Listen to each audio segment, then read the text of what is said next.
Hi అండి. ఎప్పుడు చేసే ఎగ్ కర్రీ బోర్ కొడుతుందా? అయితే ఒకసారి డాబా స్టైల్ ఎగ్ కర్రీ ట్రై చేయండి. ఈ curry bagara rice, biryani rice, pulao, jeera రైస్లోకి అయితే చాలా బాగుంటుంది. మనం కర్రీ చేయడానికి ముందుగానైతే 5 ఎగ్స్లను అయితే ఉడికించుకొని తీసుకున్నాను. ఇప్పుడు ఎగ్లను ఫ్రై చేయడానికి ఒక కడాయి తీసుకొని అందులో కొంచెం ఆయిల్ వేసుకొని కారం, పసుపు, ఉప్పు, ధనియాల పొడి అయితే వేసుకొని మంచిగా ఎగ్స్లను అయితే ఫ్రై చేసుకోవాలి. ఇప్పుడు వేరొక కడాయి తీసుకొని అందులో కొంచెము 2 స్పూన్ల ఆయిల్ వేసుకొని 2 బిర్యానీ ఆకులు, 2 దాల్చిన చెక్క, ఇలాచి, 2 ఎండుమిర్చి వేసుకొని మంచిగా కలుపుకోవాలి. అందులోనే కొంచెం జీలకర్ర కూడా వేసుకోవాలి. ఇప్పుడు సన్నగా తరిగిన ఆనియన్ వేసుకొని ఆనియన్ ఫ్రై అయ్యేంతలోపు ఒక మిక్సీ జార్ తీసుకొని మనము టమాటాలను అయితే కట్ చేసుకొని వేసుకోవాలి. అందులోనే జీడిపప్పు పలుకులను కూడా వేసుకొని ప్యూరీలా చేసుకోవాలి. ఇప్పుడు ఆనియన్ బాగా ఫ్రై అయి ఉంటుంది. మనము ఆనియన్ బాగా ఫ్రై అయిన వెంటనే మనం 1 స్పూన్ అల్లం వెల్లుల్లి పేస్ట్ వేసుకొని ఒకసారి కలుపుకొని చిటికెడంతా పసుపు కూడా వేసుకోవాలి.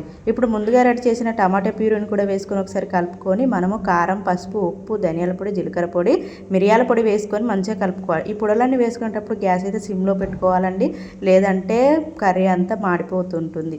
ఇప్పుడు మంచిగా కలుపుకొని ముందుగా రెడీ చేసిన ఎగ్స్లను కూడా వేసుకొని ఒకసారి కలుపుకొని కొద్దిగా వాటర్ పోసుకోవాలి. ఈ వాటర్ అనేది ఎక్కువ పోసుకోకూడదండి, ఎందుకంటే కర్రీ లేటుగా అయిపోతుంది. కొంచెం వాటర్ పోసుకుంటే కర్రీ అనేది తొందరగా అయిపోతుంది. ఇప్పుడు ఆయిల్ సపరేట్ అయ్యేంత వరకు కుక్ చేసుకొని ఒకసారి కలుపుకోవాలి. నాకైతే కరెక్ట్గానే ఉందండి కర్రీ, అందుకనే నేను ఇప్పుడు అందులో కసూరి మేతి, గరం మసాలా అయితే వేసుకుంటున్నాను. వీడియో మీకు నచ్చింది అనుకుంటా. నచ్చితే సబ్స్క్రైబ్ చేసుకోండి. కర్రీ అయితే సూపర్ టేస్ట్ ఉంటుంది. ఒకసారి ట్రై చేసి మీ ఇంట్లో వాళ్ళందరికీ పెట్టండి, టేస్ట్ అయితే సూపర్ అని అంటారు. ఓకేనా ఫ్రెండ్స్, మరిన్ని వీడియోల కోసం నా ఛానల్ సబ్స్క్రైబ్ చేసుకోండి. Thank you for watch.